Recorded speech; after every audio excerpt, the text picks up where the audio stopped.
दीपक देता है रोशनी फैलाने की प्रेरणा, फलदायी वृक्ष देता है देने की प्रेरणा, मधुबन देता है महकते रहने की प्रेरणा, महान व्यक्ति देते हैं जीवन जीने की प्रेरणा। आओ प्रेरणा से दें हम सभी को प्रेरणा।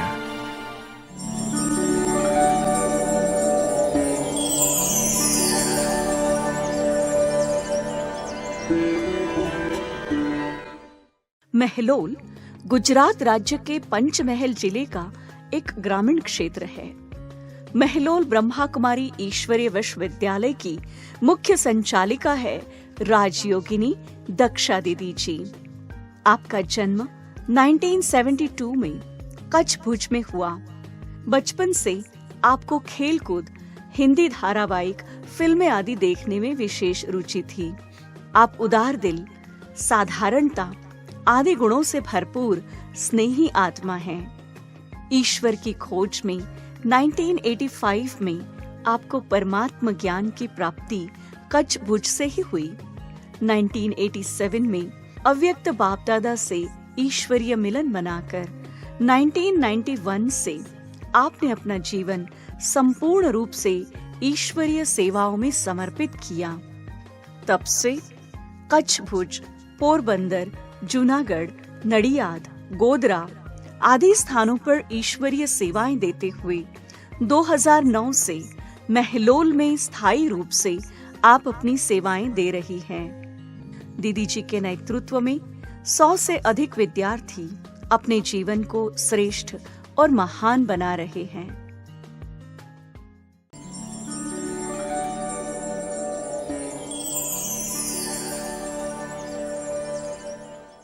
बचपन में ही ज्ञान मिल गया। जब मैं 8वीं कक्षा में थी तो पिताजी को सबसे पहले मेले में बाबा का ज्ञान मिला, और जब पिताजी को ज्ञान मिला और 7 दिन लेसन करने गए तो हमको भी साथ में लेकर गए। तो जब हमने विश्वविद्यालय में पांव रखा, सेवा केंद्र का वो वातावरण वो हमको बहुत भा गया, क्योंकि बचपन से ही हमारे भक्ति के संस्कार थे और बचपन से ही हमें मीरा, राधा आदि के जीवन चरित्र को देखकर जीने की प्रेरणा मिलती थी। तो हमने भी सोचा था कि ऐसा जीवन जिए जो भक्तिमय हो, और जब हमने सेवा केंद्र में बहनों को देखा तो बड़ी खुशी हुई। हमें भी उन बहनों के जैसा जीने के लिए जो हमारे मन में संकल्प था वो संकल्प दृढ़ बन गया। तो लौकिक जीवन में पढ़ाई पढ़ते पढ़ते ही हम सेवा केंद्र पर जब आए तो हमारी लगन को देखकर दीदी ने भी हमको, मैं 8वीं कक्षा में थी और मुझे सेवा केंद्र में रहने का चांस मिल गया। बहुत छोटी थी, बहनें सेवा में बहुत रत रहते थे। बड़ी दीदियों के साथ उनके अनुभव से हम अपने जीवन में बहुत कुछ सीख रहे थे, लेकिन छोटी आयु होने के कारण इतना समझते नहीं थे।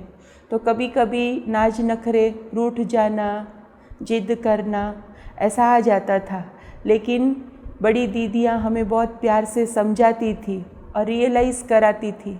तो ज्ञान से हमें रियलाइज़ भी हो रहा था कि हम अपने जीवन में जो पाना चाहते हैं, छोटी छोटी बातों को अगर हम लेकर बैठ गए तो पा नहीं सकेंगे। तो हमने बचपन में ही सेंटर पर रहने का सौभाग्य प्राप्त किया। मैं 8वीं कक्षा में थी और मुझे सेंटर पर रहने का मौका मिला। जब मैं सेंटर पर थी तो बहनें मुझे पढ़ने का समय कम देते थे, क्योंकि सेंटर पर सेवाएं खूब अधिक रहती थी और सेवाओं के कारण, व्यस्त होने के कारण अलग से पढ़ाई का टाइम कम मिलता था। तो जिस कारण 9वीं कक्षा में जब मैं आई तो मेरा रिज़ल्ट थोड़ा डाउन हुआ, जिस कारण मैं अपसेट हो गई। तो मैंने सोचा ये तो गलत है, आज तक मैं फर्स्ट रैंक लेती थी, अब मेरा सेकंड रैंक आ गया है, तो मुझे ठीक नहीं लगा। मैंने सोचा मैं घर चली जाऊं, लेकिन जब मैं घर गई तो मैं 3 दिन भी घर रह नहीं सकी, क्योंकि उस सेवा केंद्र के उस वातावरण में अपने आप को इतना खुश, इतना हल्का और शक्तिशाली महसूस करती थी, जो घर में सबके साथ में सेट ही नहीं हो सक रही थी। मैं फिर से 3 दिन के बाद सेवा केंद्र पर वापस आ गई। ऐसे ही सेवा केंद्र पर रहकर पढ़ने लगी। 10वीं कक्षा में मुझे छोड़कर सब बहनें, बड़ी दीदियाँ माउंट आबू बाबा मिलन के लिए गए और तब मैं सेवा केंद्र पर एक माता के साथ अकेली थी। उन दिनों मेरी एग्ज़ाम थी जिस कारण मधुबन नहीं जा सकी थी। एग्ज़ाम के कारण मैं सेवा केंद्र पर रुकी थी, परंतु मुझे सेवा केंद्र पर पढ़ने का बिल्कुल टाइम ही नहीं मिल रहा था। मैंने देखा सब दीदियों के जाने के कारण मैं टू मच बिज़ी हो गई थी। इंग्लिश का पेपर था और मेरा वो पेपर बहुत टफ़ गया, इतना टफ़ गया मैं कुछ पढ़ नहीं सकी थी। मुझे पास होने की भी उम्मीद नहीं थी। लेकिन जब रिज़ल्ट आया तो मैंने देखा कि मेरा वो रिज़ल्ट मेरे सोचने से भी कहीं अधिक ज़्यादा पॉजिटिव था। तो ये दिखाता है कि जब हम निश्चय बुद्धि होकर बड़ों के कहे पर चलते हैं, मानते हैं, तो ज़रूर हम अपने जीवन में सक्सेस होते हैं। और उस तरह 12वीं तक मैंने सेवा केंद्र पर रहकर ही पढ़ा। 12वीं के बाद दादी जी की प्रेरणा से दादी ने मना किया कि बस 12 के बाद पढ़ने की कोई ज़रूरत नहीं है, और हमने अपना जीवन ईश्वरीय सेवा में लगा दिया। सबसे पहली बार मैं मधुबन गई थी, वो स्टूडेंट लाइफ में ही मधुबन गई थी। और बड़ी दीदी जी, हम कन्याओं को स्पेशल, हम 4-5 कन्याएं थी, हमको बाबा मिलन के लिए मधुबन लेकर गए थे। उन दिनों बाबा 3-3 बार हमको मिलते थे। जब पार्टी में जाते थे, जाने से एक बार मिलते थे, फिर मिलते थे, और रहते 15-15 दिन हम मधुबन में रहते थे। तो बड़ी दीदी जी जब हमको बाप दादा मिलन के लिए लेकर गए, बाबा मिलन का कोई इतनी स्पष्टता नहीं थी, लेकिन ये परमात्मा दादी गुलजार के तन में आते हैं और हमको मिलते हैं, ये निश्चय था। परंतु जब सामने गए तो कुछ क्षणों के लिए तो हम अपने आप को भी भूल गए और दुनिया को भी भूल गए। और जब बाप दादा ने हमको पर्सनली दृष्टि दी, हाथ में हाथ रखकर टोली दी, और टोली देते हुए बाबा ने वरदान दिया। बाबा ने कहा, बच्ची ने समय पर बाबा के घर में बड़े के कहने से सेवा में अपना जीवन समर्पण किया है, तो बाप दादा को हमेशा के लिए बांध लिया है। बाबा भी कहते हैं, जिसने समय पर मुझे मदद की, बाबा हर समय उनको मदद देने के लिए बंधे हैं। और ये बाबा के महावाक्य मैंने जीवन में पल पल अनुभव किए हैं। बाबा जिस घड़ी मुझे बाबा की ज़रूरत है, उससे पहले ही बाबा मुझे मदद के लिए पहुंच जाते हैं, और ऐसा अनुभव होता है मेरे हर एक कार्य सहज रीति बाबा पार करा देते हैं। बाबा मिलन मेरे लिए ये बात में स्पेशल था कि जो घड़ी बाप दादा के सामने थे, तो बाबा ने जब हाथ में हाथ रख कर वरदान दिया था कि बाबा हर घड़ी के लिए बंधा है, वो घड़ी थी, मेरी आंखों से आंसू बह रहे थे और मैं इतनी खुश थी, रोम रोम खुश हो रहे थे, और मैं ये दुनिया की सुध बुध सब कुछ भूल गई थी। बचपन से ही सेवा में जीवन समर्पित किया। पहले इतनी समझ नहीं थी, समझ कम होने के कारण परिस्थिति, बातें, हमारी समझ की कमी के कारण ही बातें आती है। लेकिन जैसे जैसे समझ आती गई, बड़ों से समझ मिलते, जीवन में राह स्पष्ट करते आगे बढ़ते गए, तो सेवा के क्षेत्र में बाबा ने हमें बहुत अनुभव ये कराया है। जब भी सेवा के कोई गहराई में, जैसे एक बार 91-92 में सारे भारत में पद यात्रा होनी थी। उस समय मैं बहुत छोटी थी, 19 साल की थी, और मुझे सेवा की बहुत बड़ी जिम्मेवारी मिली थी। 36 भाई बहन जो कि हमारे वहाँ पोरबंदर से दिल्ली की यात्रा थी, उसमें चलने वाले थे, और उनकी 7 दिन की ट्रेनिंग वहाँ पर चलनी थी। और बड़ी दीदी ने हमको पोरबंदर में ये सेवा सौंपी थी कि ये जो भी भाई बहन आए हैं, रुके हैं, उनकी सारी तैयारी आपको करनी है। और साथ साथ वहाँ पर जो बड़ा प्रोग्राम हुआ, 2000 भाई बहनों का, उनके ब्रह्मा भोजन की तैयारी के लिए भी मदद में हमको रखा था। मतलब कि चारों तरफ की ऑलराउंड सेवा के बीच हम थे, लेकिन हमने अनुभव किया सब तरफ से बाबा ने सेवा करा के। वो जो पद यात्रा थी जिसमें हम 2 रात और 3 दिन लगातार सेवा में रहे, लेकिन ना तो हमें लेटने का ना बैठने का कोई चांस था, फिर भी हमने बहुत दिल से वो सेवा की। और जब वो सेवा कर रहे थे तो अनुभव हो रहा था जैसे बाबा करा रहा है और बाबा उड़ा रहा है। सेवा पूरी होने के बाद हम 5 दिन तक सोते रहे, क्योंकि वो सेवा ही ऐसी थी, हार्ड वर्किंग सेवा भी थी और मेंटल सेवा भी थी, जिस कारण टू मच थक गए थे। तो सेवा ख़त्म होने के बाद हम सोते रहे। हमको ये भी पता नहीं था कि हम रोज़ उठकर खा पी कर सो जा रहे हैं, लेकिन हमको उस सेवा में बाबा ने जो अनुभव कराया और वरदान दे दिया, क्योंकि छोटी आयु में हमने ये हाजी करके सेवा की थी, तो हमको सदा काल के लिए बड़े प्रोग्राम में जिम्मेवारी से प्रोग्राम संभालना ये वरदान बाप दादा द्वारा हमको मिल गया। मुझे याद है वो दिन जब मैं स्टूडेंट थी और सेंटर पर रहती थी। दादी प्रकाश मणि भुज में आए थे और प्रोग्राम होने के कारण सब बिज़ी थे। कुछ बात हो गई जिस कारण बड़ी दीदी ने मुझे कुछ 2 शब्द कह दिए और मेरी आंखों में आंसू आ गए। और दादी ने मेरी आंखों में आंसू देखा और मुझे बुलाया और पूछा क्या बात है। ऐसे जब पूछा तो मेरी आंख में और आंसू आ गए। तो दादी जी ने अपना रुमाल निकाल कर मेरी आंखें पोंछी और कहा कि बच्ची, बातें जब होती है तो सिखाती है, बातों में सीखना होता है, रोना नहीं होता है। ऐसे कहकर दादी ने मुझे कहा मुठरी, और दादी ने जब मुठरी कहा तो मुझे बहुत अच्छा लगा, अपनापन लगा। और मैंने ये बात दादी की गांठ बांध ली कि अब से कोई बड़े कहेंगे तो मैं उसका बुरा नहीं लगाऊंगी। एक बार रतन मोहिनी दादी जी मिल रहे थे, जब पढ़ाई पूरी करने की बात आई तो मैंने दादी को कहा, दादी मुझे तो कॉलेज करना है, घूमना है, फिरना है। तो रतन मोहिनी दादी ने कहा, अगर घूमोगे फिरोगे तो माया के बन जाओगे, और अगर सेवा में लगोगे तो जीवन श्रेष्ठ बना लोगे। और जब दादी जी की ये बात सुनी तो 1-2 संकल्प चले, क्या करूं, समर्पित हो जाऊं या जो हमारा शौक़ है वो पूरा करूं।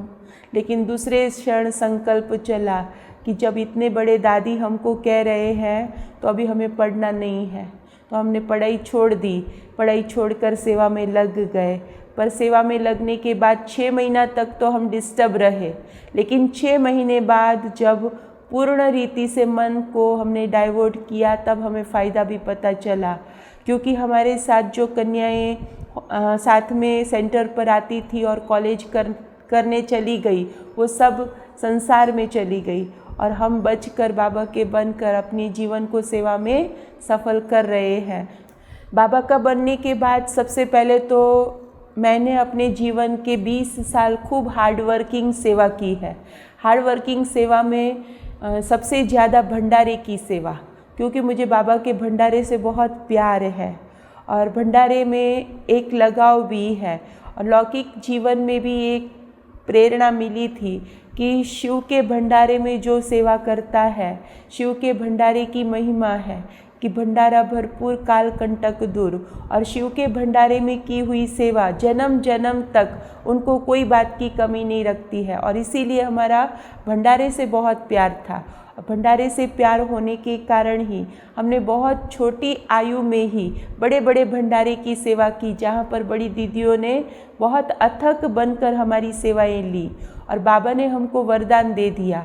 हमारे अंदर जो कला थी बाबा ने बना दी।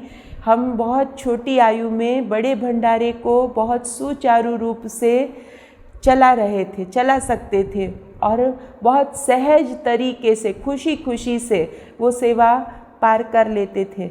बाबा के यज्ञ की और सेवाओं में जैसे प्रदर्शनी की सेवा, तो वहाँ पर भी बड़ी दीदी का कहना होता 7-7 दिन पहले प्रदर्शनी में हम जाते थे, तो घर से बाहर रहने का भी कोई ऐसा अच्छा ठिकाना नहीं, इतनी अच्छी कोई सहूलतें नहीं मिलती थी, लेकिन फिर भी वो 2-4 जोड़ी कपड़े लेकर चले गए।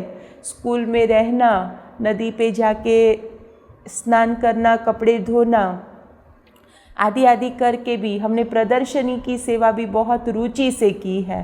और प्रदर्शनी की सेवा में सबसे ज़्यादा लाभ मिला है हमको तो इस बात का कि प्रदर्शनी की सेवा में जितने भी हम कांटेक्ट में आते थे वो सब ज़्यादातर बाबा के संबंध संपर्क वाले बन जाते थे। कच्छ भुज जहाँ से हमको ज्ञान मिला, हमारी दीदी है रक्षा दीदी, जिनसे हमें ज्ञान मिला। उस समय सेंटर पर 4 बहनें और रक्षा दीदी रहते थे, और वो जो 4 बहनें थे वो सब पढ़े लिखे एजुकेटेड पोस्ट वाले थे, तो हमको उनसे भी बहुत प्रेरणा मिली। पहले तो हम समझते थे कि ब्रह्मा कुमारी बनना माना पढ़ना लिखना नहीं, ऐसे ही बन जाना, परंतु हमारे सेंटर पर जो दीदियाँ थी वो दीदियाँ सब पढ़ी लिखी थी और अच्छे अच्छे घर वाली थी।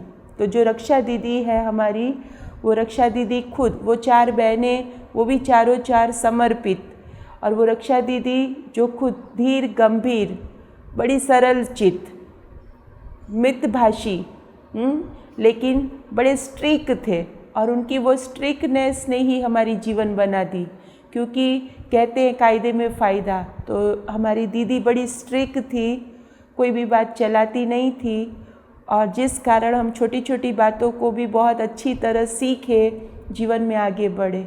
बाबा का बने, ब्रह्मा कुमारी बने तो सरलता हमारे जीवन का एक गुण लेकर हम चले हैं, क्योंकि बड़ी दीदी से हमें ये प्रेरणा मिली, जितना सरल रहोगे अपने जीवन में पा सकोगे। अगर अक्कड़ रहोगे तो कोई आपको कुछ कहेगा भी नहीं, सिखाएगा भी नहीं, और इसी कारण ब्राह्मण जीवन में हमने हमेशा सरलता का गुण धारण किया। सरलता और सच्चाई से ही हमने अपने जीवन में इतनी प्रगति की है। परीक्षाएं खूब आई है, लेकिन हर परीक्षाओं में हमने हमेशा सरलता से परीक्षाओं को पार कर लिया। बड़ी बड़ी बातों को बिल्कुल छोटी राई की तरह, जो बाबा कहते हैं, अनुभव किया, एक सरलता के गुण के कारण। अभी का ये पुरुषार्थ है, ब्रह्मा कुमारी लाइफ बाबा ने इतनी अच्छी जीवन दी है, बाबा ने एक स्थान दिया और स्थान के निमित्त सेवा दी है। तो पहले तो सोचते थे सेवा ही हमारी जिम्मेवारी है, लेकिन फिर महसूस हुआ सेवा तो बाबा आप ही कराते हैं। सबसे बड़ी जिम्मेवारी है अपने जीवन को बनाने की, जीवन को संभालने की।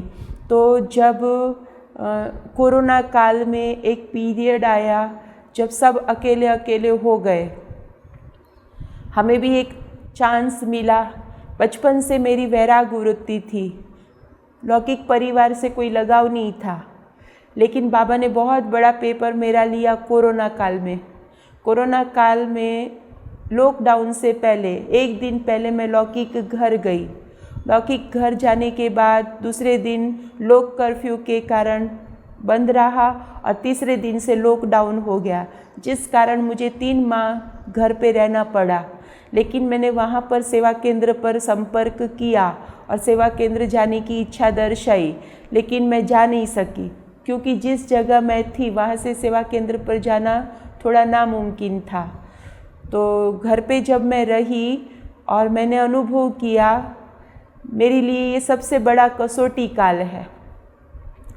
मैं ज़िंदगी भर हमेशा बाबा के घर में खुश प्रसन्न थी, लौकिक का मुझे कोई लगाव नहीं था, और एक पीरियड ये जो आया है जिसमें मुझे लौकिक में लाकर खड़ा किया, तो मुझे बहुत संकल्प चला, बाबा कुछ भी हो जाए, ये कोरोना, उस समय कोरोना बीमारी का बहुत डर था, तो मैंने बाबा को कहा कि कुछ भी हो जाए, मेरा शरीर बाबा के घर में छूटना चाहिए, लौकिक में तो नहीं छूटना चाहिए। और उस समय जो मेरा पुरुषार्थ चला, मैं समझती हूँ रात दिन बस मन में एक ही संकल्प था, बाबा, बाबा का घर, बाबा की सेवा। और वो बाबा बाबा करते जब मैं लौकिक में रही, और लौकिक के वो जो मेरे साथ 7-8 परिवारजन थे, उन्होंने फील किया हमारे लिए भी ये कोरोना काल बहुत इजी हो गया। और जब वो पीरियड पूरा हुआ 3 महीने के बाद मुझे परमिशन मिली और मैं स्पेशल परमिशन पर लौटी, लेकिन साथ साथ जहाँ रही थी उन सबको बाबा का बना कर आई। तो मुझे खुशी है कि बाबा ने वो सेवा उस परिस्थिति में ली, मेरी भी परीक्षा हुई और सेवा भी ले ली। मैं हर रोज़ एक बात याद करती हूँ, जैसे बड़ी दीदी कहते थे हर घड़ी को अंतिम घड़ी समझो, तो मैं भी रोज़ ये सोचती हूँ, रात को सोती हूँ तो आज अगर शरीर छूट जाए तो। और इस कारण मैंने अपने जीवन में एक धारणा बहुत पक्की बनाई है, मेरे जीवन में विस्तार ज़्यादा नहीं है, हमेशा समेट कर रहती हूँ और हर एक स्थूल या सूक्ष्म हर बातों से मैं समेट कर रहती हूँ। कभी किसी से कुछ भी कहा सुनी हो जाए तो भी मैं तुरंत माफ़ी मांग कर, क्योंकि मुझे एक ही संकल्प रहता है, अगर मैं इस क्षण चली गई, शरीर छूट गया तो, और इसीलिए मैं हमेशा सबके साथ माफ़ी का गुण धारण करके जीती हूँ। बाकी बाबा ने जो कहा है कि अंतिम समय के लिए पुरुषार्थ, तो मेरा यही पुरुषार्थ है, मेरा शरीर छूटे, बाबा की याद में छूटे और जाऊं तो भी सेवा करके जाऊं। बाबा के बच्चों को यही मेरी शुभ प्रेरणा है। बाबा का हाथ पकड़ा है, हम सब पद्मा पदम सौभाग्यशाली है, क्योंकि बाबा ने हमको चुना है, हमने बाबा को नहीं ढूंढा है। भगवान ने हमारा हाथ पकड़ा है, यही हमारा भाग्य है। तो जब भगवान ने हाथ पकड़ा है तो अब ऐसे लापरवाह ना बने जो भगवान से हाथ छुड़ाए या आगे पीछे हो।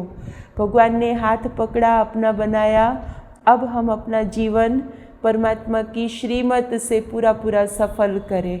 तो बाबा के बच्चों के लिए यही बात मैं कहूँगी कि जो बाबा हमसे चाहता है, हम अपने जीवन को सफल करके बाबा की शुभ प्रेरणाओं को पूरा करें, श्रीमत पर चल के हम बाबा की इच्छाओं को, आशाओं को पूर्ण करें।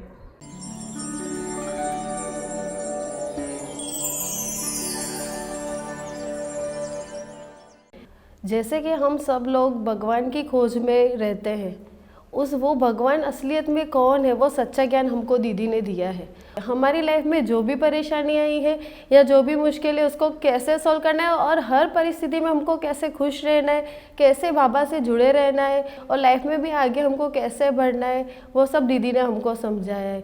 दीदी हमारी नारियल की तरह है, कभी वो हमसे बहुत ऐसे कठिन होती है, बाकी अंदर से तो दीदी बहुत नरम है।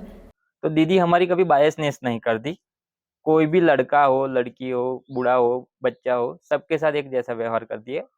और कोई भी किसी से सुना होगा ये लड़का ऐसा है, ये व्यक्ति ऐसा है, लेकिन दीदी के सामने जब वो आता है तो सेम ही रहता है। वो उनको उसी तरह ट्रीट करते कि नया है, ताकि उसका कुछ बदलाव हो सके। दीदी की विशेषता के बारे में बताऊं तो उनका शांत स्वभाव है, सरल स्वभाव है और हमारे जो जीवन में समस्याएं आती है तो वो सरल स्वरूप से उसका निदान हमको बताती है। ऐसा मेरे साथ भी 1-2 बार हुआ है। उन्होंने अच्छी तरह से उसका सॉल्यूशन बताया और उसका मैंने अप्लाई भी किया समाज में और उसका अच्छा रिजल्ट भी हमें मिला।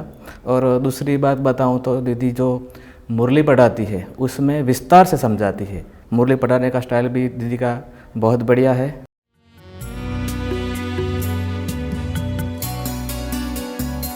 जब से मुझको संभाला है तुमने बाबा, जब से मुझको संभाला है तुमने बाबा, अब ज़माने की हमको खबर ही नहीं, अब ज़माने की हमको खबर ही नहीं। तुम ही साथी मेरे, मेरी मंजिल तुम ही साथी मेरे, मेरी मंजिल तुम ही। अब पाने की कुछ भी तो चाहत नहीं, जब से मुझको संभाला है तुमने बाबा, अब ज़माने